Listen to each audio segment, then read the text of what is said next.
O goberno de Hamas na franxa de Gaza acusou este sábado a Israel de violar en 47 ocasións o alto fogo en vigor dende o 10 de outubro. Segundo Hamas, os ataques contra a poboación acabaron coa vida de 38 palestinos. O executivo gazatí denuncia nun comunicado delitos de fogo directo, bombardeos e ataques deliberados contra civís por parte de Israel. Nas últimas horas, Defensa Civil de Gaza informou de que 9 membros dunha familia palestina faleceron cando as forzas israelís dispararon contra un autobús. O exército de Israel asegura que dispararon contra persoas que se achegaron ou cruzaron a chamada liña amarela, a demarcación na que as tropas israelís permanecen tras comezar a tregua. E mentres, Netanyahu asegurou hoxe que o paso de Rafah permanecerá pechado ata novo aviso, condicionando a súa apertura a que jamás cumpra coa repatriación de todos os reféns mortos.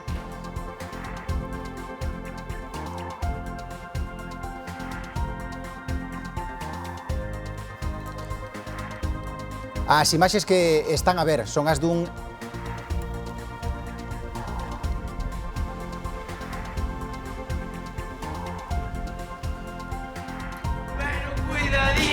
aquí con este home, pois o único que ten de gallego é che o seu nome.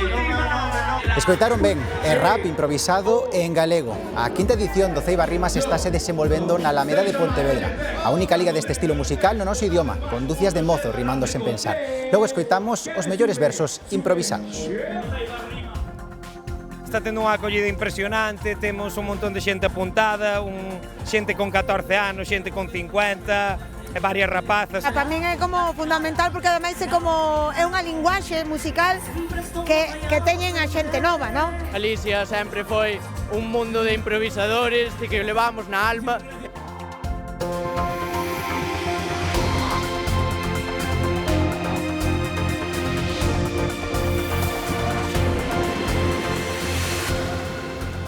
Saúdos, moi boas noites. O goberno de Hamas na franxa de Gaza acusou este sábado a Israel de violar en 47 ocasións o alto fogo en vigor dende o 10 de outubro. Segundo Hamas, os ataques contra a poboación acabaron ca vida de 38 palestinos. O executivo gazatí denuncia nun comunicado delitos de fogo directo, bombardeos e ataques deliberados contra civís por parte de Israel. Nas últimas horas, Defensa Civil de Gaza informou de que 9 membros dunha familia palestina faleceron cando as forzas israelís dispararon contra un autobús.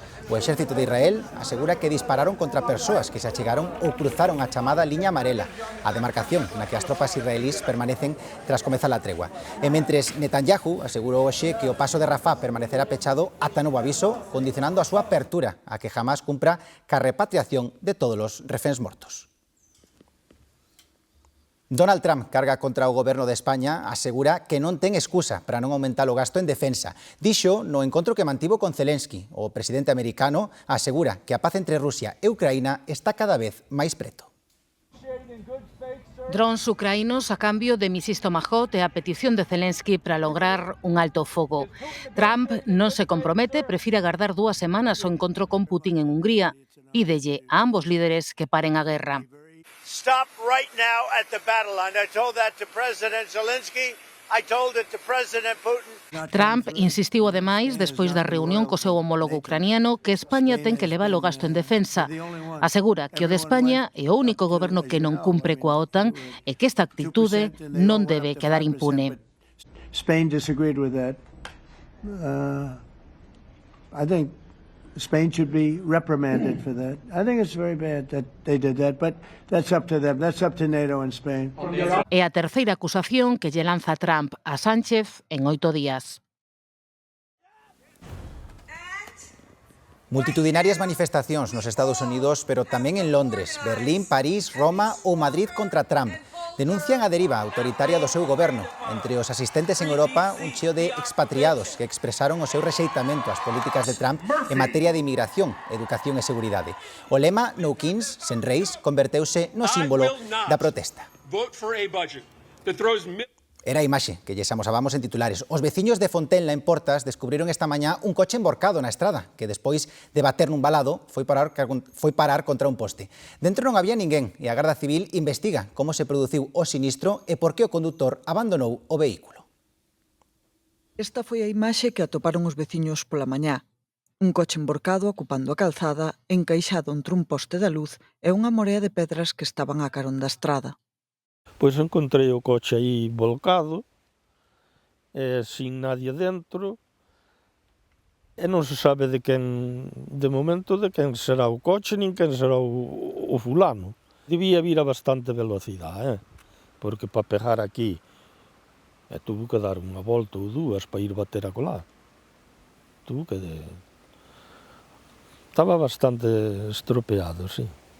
O non ser á beira das casas, os veciños non escoitaron golpe de noite e tampouco saben como puido marchar do lugar o condutor sen dar ningún tipo de aviso, nin para que retirasen o vehículo.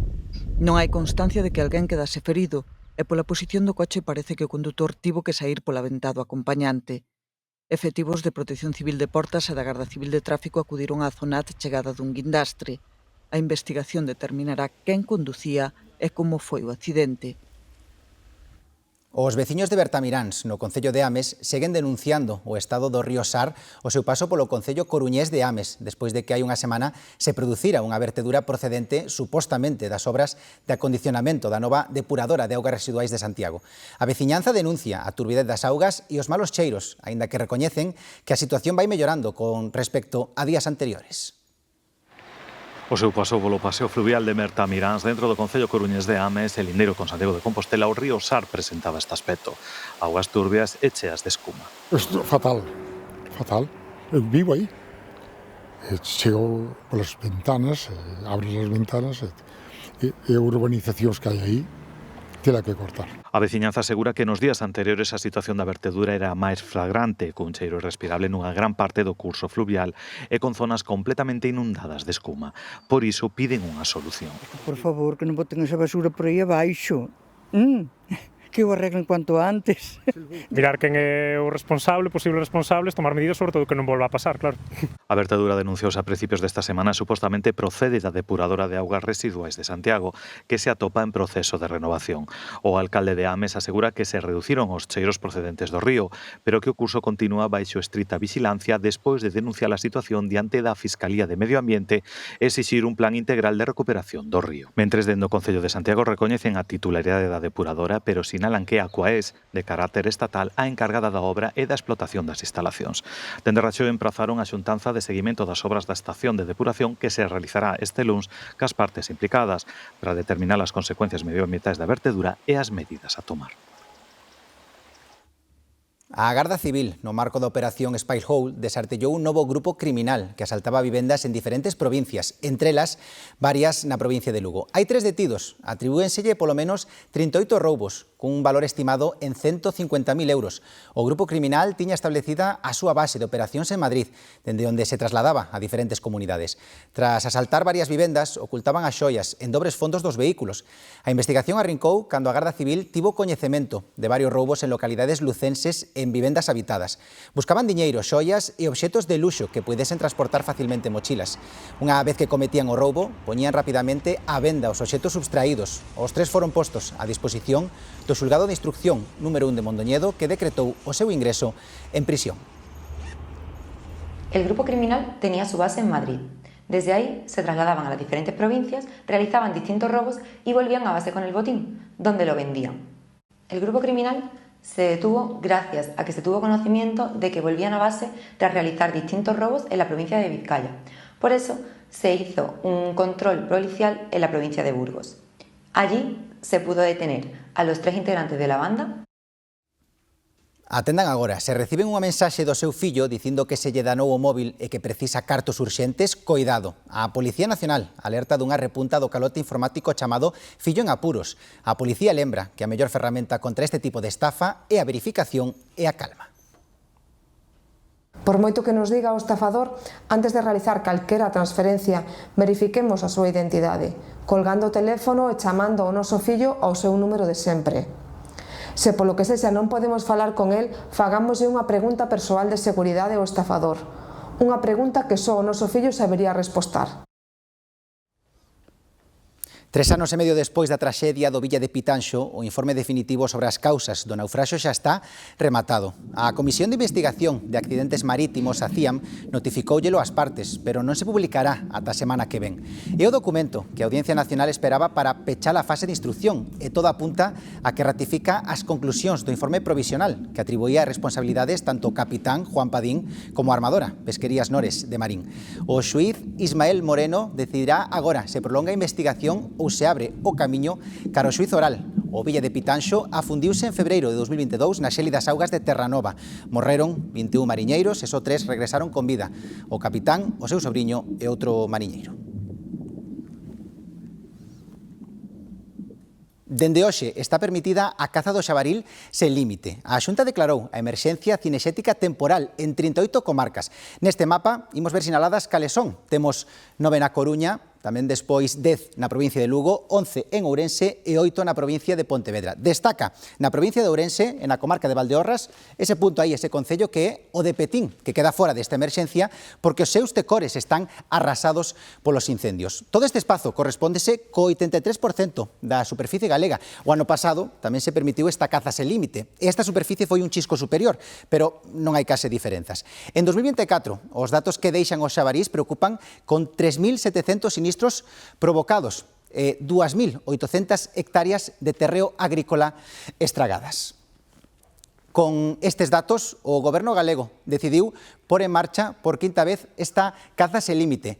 Un dos 254 concellos onde xa se activou é o de Silleda, onde está Demetrio Morenza.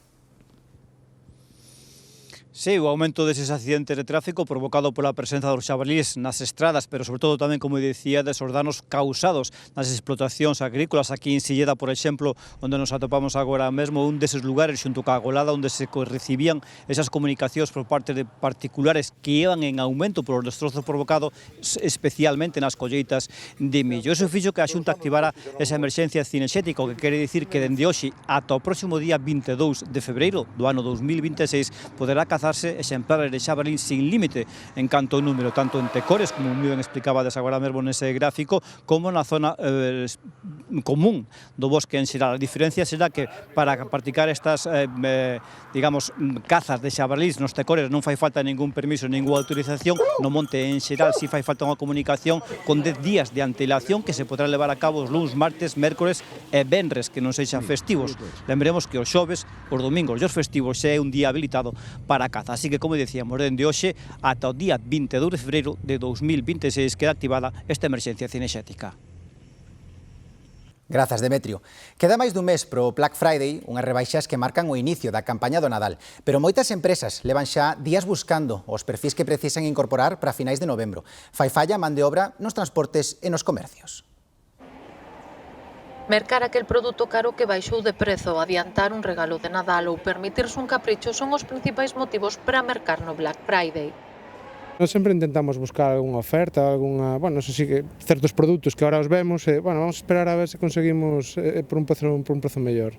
Por os precios, polos descontos. Hai cousas que sí merecen a pena, como iPhone e de máis compañías caras. Pois lavadora, secadora, algún electrodoméstico, é o que máis solemos mirar. Normalmente, ás veces, en roupa, ao mellor, se paso por un escaparate, digo, vou comprar esta camisa. Un volume de consumo elevado e concentrado en pouco tempo que obriga a reforzar cadros de persoal. Black Friday se ha consolidado como un motor de empleo en la región, especialmente en los sectores del comercio, el transporte y la logística. Y además sirve de antesala a la campaña de Navidad, generando una cadena de oportunidades laborales durante las últimas semanas del año. ¿Qué es lo que reclaman las empresas gallegas? Pues siguen apostando por perfiles con experiencia y capacidad de adaptación inmediata. Hai demanda de traballadores no comercio, pero o 60% da oferta corresponde a transporte e logística polo auxe das compras en liña. Esta ano en Galicia baixa un 4,6 a oferta de contratos con respecto do ano pasado. Con todo, están a buscar máis de 6.000 profesionais. No conxunto de España, a demanda mantense, buscan cubrir unhas 110.000 vacantes.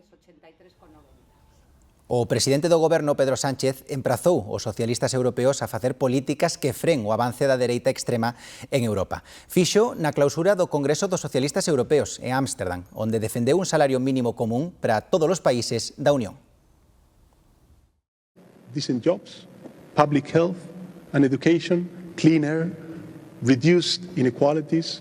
It is up to us to ensure that the European Union delivers better lives to our citizens, including common minimum wage throughout the European Union. O presidente dos populares anuncia IBE cero para ingresos inferiores a 85.000 euros anuais e unha soa declaración do IBE o ano para os autónomos, mentras criticou a suba da cota do 35% anunciada polo goberno de Sánchez. Trátase, dixo, do 10º aumento que lle fai a este colectivo. Lo digo como lo siento, el dinero de los autónomos no puede ir a pagar chistorras ni prostitutas. No puede. Y entiendo perfectamente la rabia de quien paga para que otros se lo lleven. España no aguanta más este sinsentido. En os orzamentos do goberno galego destinados a medio rural, a conselleira María José Gómez destacou unha partida destinada a manter limpas as faixas dos concellos para así evitar incendios como os deste verán. Quero facer un chamamento a todos eses concellos que aínda non teñen delimitadas esas faixas, pois para que se adiran ao convenio e que é algo imprescindible, como puidamos ver pois na vaga de lumes que tivemos neste verán pasado. A prevención e a dotación de equipamento ante futuras emerxencias contará cun orzamento maior en 2026 e prestará máis atención aos concellos máis pequenos. O conselleiro de Presidencia dixo haberá unha partida de case 1,6 millóns de euros para a adquisición de novo equipamento para a Axencia Galega de Emerxencias. Estamos a piques de rematar un ano no que, dende o punto de vista das emerxencias, houve algún episodio que é salientable, como foi en abril o apagón, a primeira vez en toda a historia que se produce un apagón destas características, do que sacamos algunhas conclusións e terán reflexo nos orzamentos, e tamén os incendios do verán, que durante este verán foron especialmente duros, sobre todo en Ourense. Unha ruta polos Ancares permite coñecer a orixe das montañas da zona. Unha vintena de persoas veñen de facer un percorrido por boa parte delas. A súa formación data da época dos glaciares. É outra forma de coñecer Cervantes, facelo desde o punto de vista xeolóxico. O concello lucense, situado no límite co León, permite contemplar desde os 1.600 metros de altitude que ten no porto de Ancares a orixe deste terreo. Todas estas alturas xa as conocía desde nena, solo que desde que empezamos a facer estas rutas con Fran, desde un punto de vista xeolóxico, sí que aprendín a miralas con outros ollos. A xeoloxía é outra forma de ver o paisaxe e de profundizar, e saber cousas e tal. O percorrido está dirixido polo xeólogo Fran Canosa. Nel toman parte máis dunha vintena de persoas. A iniciativa, impulsada por varias entidades, pon en valor a importancia desta zona de montaña. O que estamos vendo son montañas creadas dúas veces. Unhas hai 350 millóns de anos e as que estamos vendo resultado de que se formaron os Alpes, que, aínda que os teñamos moi lonxe de nós, tiveron a consecuencia na Península Ibérica creando as montañas que estamos vendo. Tamén vemos pedreiras, erosión pola conxelación da auga nas rochas que deu lugar a esas formas. As primeiras veces que nos explicou o dos vales glaciares e todo isto, pois todo te sorprende. Empezaste a facer preguntas, por que así, por que de outra maneira, como foi, como non foi. Curiosidades que quedan plasmadas na terra e que rutas como esta poñen de manifesto. Imos ver como é o proceso do millo. Primeiro hai que apañalo, despois esfollalo. Un labor agrícola que tratan de recuperar nunha parroquia de Salvaterra. Na festa da esfollada participan maiores e cativos, lembrando un traballo tradicional que esmorece co abandono do campo. Mariluz e Josefa son das poucas mulleres de Corzáns que aínda acoden a leira para facer a colleita. O millo segue a ser o principal alimento do seu gando e tamén fan con el unha boa bola de pan de broa. Para darlle de mimo aos bois, é iso que temos dous. Entón, as galiñas, pitos, comen todos. E ás veces tamén cozo. Non é moito, pero fago. Dende cativas manexan a fouce, unha ferramenta que volven poñer en funcionamento cando chega a festa da esfollada. de pequenas xa nos tocou isto. Entonces agora xa non nos esquezo da fouce. E todos os anos tamén ensayamos aquí, facéndio, a pesar de que eu tamén fago como Josefa, tamén boto un campiño. No outono, coas mazarocas xa cumpridas, toca apañar o millo sementado na primavera. Se festa fixeron en maio coa sementeira, non é menor motivo para celebrar a colleita, en que participan varios veciños adubados co traxe labrego. O moderno tractor substitúe o carro tirado por animais á hora de carrexar o millo para a eira. Na esfollada non hai límite de idades. Pola Romillo. Que xogábamos aos capotes. Entonces estes pintos contábamos. O que máis tuvera era o que iba ganando.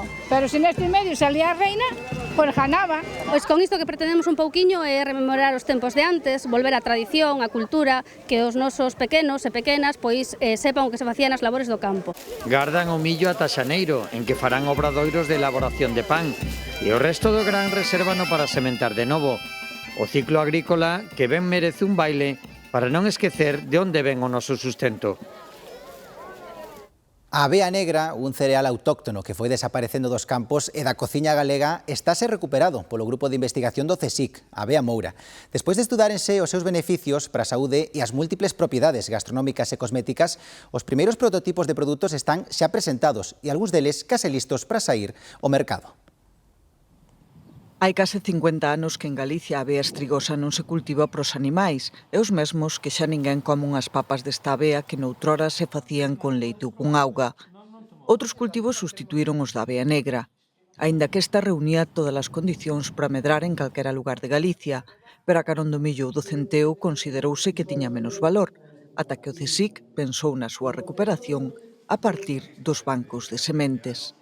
Tiene un gran valor de cara al cambio climático porque es muy rústica, resistente al frío, sequía, enfermedades.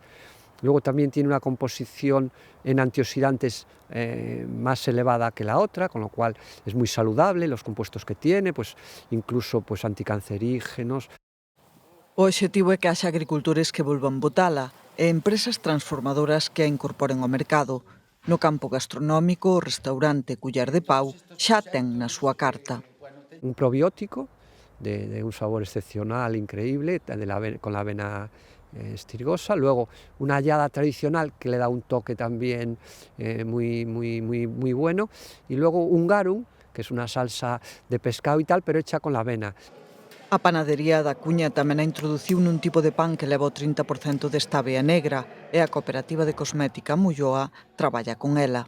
Hay dentro de los cosméticos, también en Mulloa ya tienen 2 prototipos de una crema de la piel y de otra de higiene íntima. Dentro do proxecto fan un chamamento a aquelas persoas que poidan ter semente ou que conserven tradicións asociadas ao cultivo e ao seu consumo para evitar en que se perda.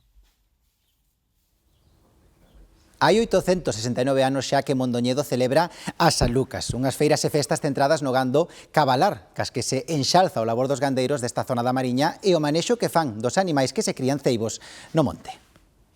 A San Lucas é a feira máis antiga de Galicia, por non dicir a de Europa, e, bueno, ao final non deixa de ser a feira con máis tradición do mundo cabalar, con diferencia do que é toda Galicia.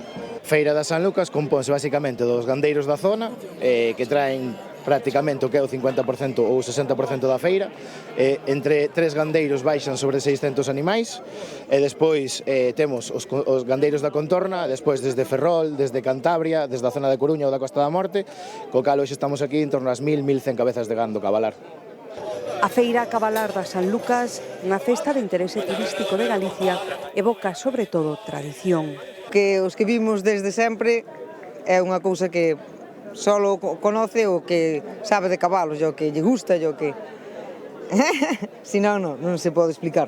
É unha feira de moitos anos, moita tradición, baixan as bestas como se veu onte do monte, a verdade é moi bonito todo. É un evento principalmente equino.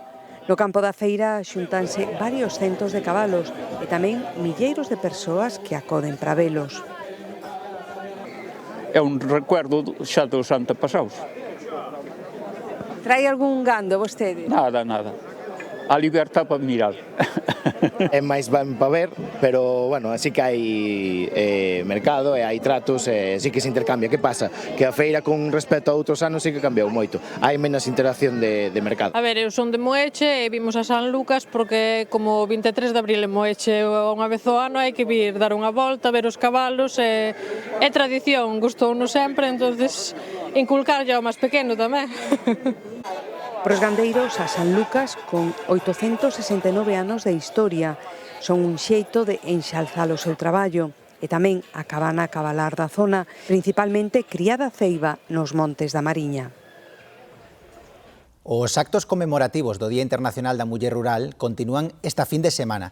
O presidente da Xunta participou hoxe en Santiago nas xornadas da Asociación de Familias e Mulleres do Medio Rural, a FAMER. Alfonso Rueda puxo en valor o papel da muller no desenvolvemento do rural galego. Rueda comprometeuse a seguir traballando a prol da igualdade real de oportunidades e a impulsar o emprendemento feminino no rural.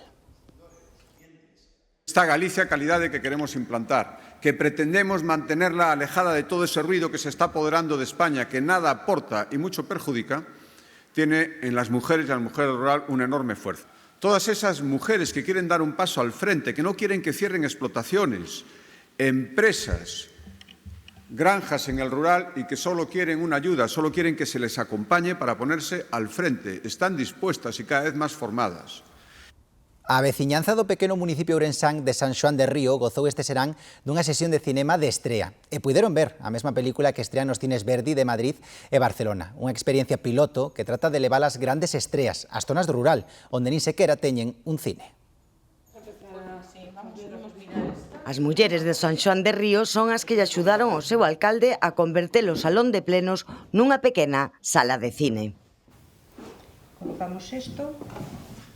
E isto vamos a entregar a cada persoa que vai ver hoxe a ver a película aquí como obsequio. É para que se animen a ver máis veces, porque supoño que faremos máis veces. Con esta iniciativa piloto en colaboración cos cines Verdi e o Ministerio de Cultura en San Xoán de Río puideron ver por primeira vez unha película de estrea. As novas tecnoloxías permítenos a día de hoxe ter cousas que antes só estaban nas cidades. E a través do streaming e do formato este DCS, que Digital Cinema Streaming, pois pódese poñer cine simplemente tendo unha boa conexión a internet e darlle a súa xente o acceso á cultura que é máis que necesario. O que nos diferencia hoxe é que esta película que vamos a ver solo se pode ver nos cines Verdi, en Madrid, en Barcelona e en San Xoán de Río, porque é cinema de estreno. Aínda que hoxe a pantalla non é tan grande como a dun cine, a sensación e a experiencia din é única. A todos, por maiores, por nenos, e para todo, pero os nenos están moi contentos porque queren ver a película. Mellor imposible. Por lo menos podemos ver, aunque seamos do rural, temos a alternativa de poder que nos cheguen aquí estrenos. Se podemos que nos traigan as cousas ao Puebla, non temos que ir a fora. Ese é o obxectivo, achegalo ao cinema ao rural, e o ciclo comezou coa proxección da película francesa A primeira escola, que ten moito que ver co ruralismo e o seu xeito de vida. Un grupo de nadadores emprendeu este sábado o camiño de Santiago a nado. A súa aventura, que comezou no Grove, ten un fin solidario, recadar fondos para nenos e nenas hospitalizados. Son 10 nadadores e 3 persoas de apoio. Case todos residen en Sevilla e pertencen ao Club Natación Sevilla. Están en Galicia para facer o camiño de Santiago por mar nadando. Este sábado realizaron a primeira etapa, o Grove Cambados, de máis de 4 kilómetros. O que haremos es nadar desde o Grove, toda la Ría Arousa, pasando por La Toja, pasando por Cambados, remontar el río Ulla y llegar a Ponteceseuros. Esos son unos 35 kilómetros a nado. Y desde Padrón andaremos la última etapa hasta Santiago para visitar la catedral. Cada kilómetro a nado equivale a uns 4 andando, polo que superarán os 100 kilómetros que impón a Compostela. Nosotros llevamos preparando esto 1 año y medio. Es verdad que todos somos de aguas abiertas, con lo cual estamos acostumbrados a pasar mucho tiempo en el agua. Llevamos 1 año y medio, entrenamos unos 4 o 5 días en piscina y los fines de semana casi todos nos vamos a nadar al mar. O reto transcende do deportivo. O grupo nada cun fin solidario, recadar cartos para a Asociación Andaluza Mar Pozo por la sonrisa de un niño. que dedicará as doazóns a que os pequenos con cancro ou con enfermidades raras do Hospital Virgen del Rocío de Sevilla teñan unha estadía máis doada no centro. Lo que queremos es habilitar las salas de radioterapia y de quimioterapia mientras estos chicos están recibiendo el tratamiento tan duro, pues que estén distraídos con paneles lúdicos e interactivos donde ellas puedan estar buscando cualquier animación que esté escondido y de esta manera sacarle una sonrisa a los críos. Quen queira facer unha achega á causa só ten que ir en Facebook ou en Instagram á páxina Nadando a Santiago 2025 e atopará o número de conta para converter os kilómetros nadados en kilómetros solidarios. Son 2 euros por kilómetro y ahí, bueno, pues puede la gente meter el dinero que crea conveniente, 5 kilómetros, 1 kilómetro, lo que sea. O grupo propoñíase xuntar 2 euros por cada un dos 600 kilómetros que van facer entre todos, é dicir, 1.200 euros, e xa recibiron o dobre. O proceso de doazón seguirá aberto ata o remate da súa aventura previsto para a fin de semana que ven. A carreira Enki é a mellor proba do potencial do deporte como ferramenta pola inclusión. Na Coruña, 15.000 persoas esgotaron os dorsais para colaborar cunha experiencia solidaria perfecta para gozar en familia ou entre amigos.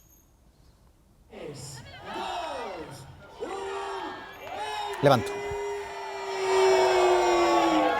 Abrumados año tras año por la acogida, el apoyo, estas 15.000 personas que agotaron ya los dorsales 10 días antes y la verdad es que no podemos estar más agradecidos a la ciudad. 15.000 corredores que sumaron para achegar o deporte ás persoas con diversidade funcional. Nos apuntamos a todo que teña que ver co deporte, a todo que teña que ver coa inclusión, a todo que teña que ver coa solidaridade e aí estamos nós poñendo o noso graniño de arena. Con un montón de personas con diferentes limitaciones y que todos podemos participar en esta fiesta y disfrutarla. Enki é, con diferenza, a carreira con maior participación de cantas se organizan en Galicia e tamén a menos competitiva e a máis divertida. Esto no se lo puede perder uno, esto es mucho más divertido, hay muchísima gente, además, mucha más que en cualquiera. Y bueno, además es muy gracioso ver los disfraces, hay niños mayores, gente de todas as edades. Eu destaco que é unha carreira para todos, que da igual a idade que teñas, da igual a tua condición, vir e pasalo ben. É unha carreira moi bonita, moi top, en cada obstáculo unha cousa diferente, un xogo diferente, ver que os nenos son moi felices e pasarno ben, é un orgullo para nós. Cada un ao seu ritmo e ao seu xeito. Todos superaron máis de 20 obstáculos nun circuito de 2,5 km. Os cartos recadados, preto de 100.000 euros, destinaránse íntegramente a proxectos inclusivos. ¡Vamos, Entinia! Rap improvisado en galego. É o que están facendo agora dúcias de mozos en Pontevedra no Ceiba Rimas. As linguas máis afiadas chegaron á final e falta pouco para coñecer os ganadores. Iria Soengas. Así estánse a desenvolver as batallas máis últimas, as dos cuartos de final, as da semifinal, cos mellores improvisadores desta volta rifan Seba e Vilacé. Son leas en violencia coa soltura e as rimas por arma e que se poden seguir ademais a través da plataforma desta casa, agalega.gol. Os participantes foron sorteando as fases con pericia neste 5º aniversario do certame que demostra que o freestyle en galego está vivo e que ten máis forza ca nunca. Dende a regueifa ata estas batallas de galos parece que non nos presta quedar coa palabra na boca. Chegamos ao Ceiba Rimas en Pontevedra e sentimos a vibración. A verdade está tendo unha acollida impresionante, temos un montón de xente apuntada, xente con 14 anos, xente con 50, e varias rapazas que é un dos nosos puntos débiles, bueno, en xeral do freestyle, e a verdade é un ambientazo aquí na Alameda impresionante. Unha batalla no escenario que nos lembra a regueifa. Este non ten ganas, mira que calimera, sabe Dios o que leva dentro da bandolera. E outra máis tarde que non se parece tanto é difícil de seguir, pero que ten tanto mérito ou máis.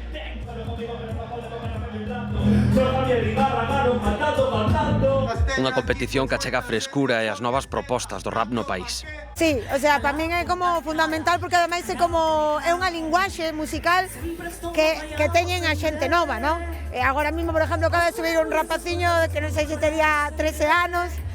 E acabamos encontrando quen une a tradición co rapeo. É que, sinceramente, eu dedícome por activa e por pasiva á regueifa. De feito, o freestyle é a primeira vez que me presento á final de Pontevedra e presentei-me unha clasificatoria e botelles unha mano que faga falta. Pero non, meu mundo é Rejeifa. Por certo que esta competición única en galego han poder vela en breve na plataforma agalega.gal. E ímonos agora de Muiñada. En Vimianzo están celebrando os 10 anos dunha antropofesta na que hai moito que facer, moito que aprender e moita festa, por suposto. Paula Cantelar está ali. Sí, David, chamase Muiñada, por certo, porque nesta festa aquí no Concello Coruñés de Vimianzo pretenden ensalzar o muiño e a súa importancia na vida cotidiana do rural galego do século pasado, do século XX. Aquí estes 2 días, porque esta festa por primeira vez celebrouse durante 2 días ao cumprir 10 anos dende o seu nacemento, pudemos ver actividades moi distintas ao habitual en calqueira festa e, como non, relacionadas co millo, co centeo e tamén co muiño como protagonistas, como por exemplo o lanzamento de espiga, tamén o campeonato de debullalas e, como non, vimos tamén un obradoiro maravilloso no que se ensinou os distintos puntos das muiñeiras, en concreto dunha parroquia de Vimianzo. A Muiñada de Vimianzo fai 10 anos, poñendo en valor todos os traballos asociados ao millo, aos muiños, a fabricación de fariña, pero tamén todo eso que pasaba ao redor dos muiños, desde o baile, a gastronomía ou tamén a música tradicional. Sudamos, como podedes ver, estamos empapados. Si foi un pouco unha recompilación que fixen pos bailadores de Carantoña, exatamente Alejandro, Federico, Carmen e Jesús. Pois un pouco bailar ao xeito, como se bailaba ali en Carantoña, que é unha das 14 parroquias que temos aquí en Vimianzo. Nos gusta moito bailar, nos gusta moito folclore e, bueno, xa ves que diferencia de edad. Aquí podes encontrar de todo, xente maior, miúda, todo, o sea, é todo bonito. É moi bonito, a verdade.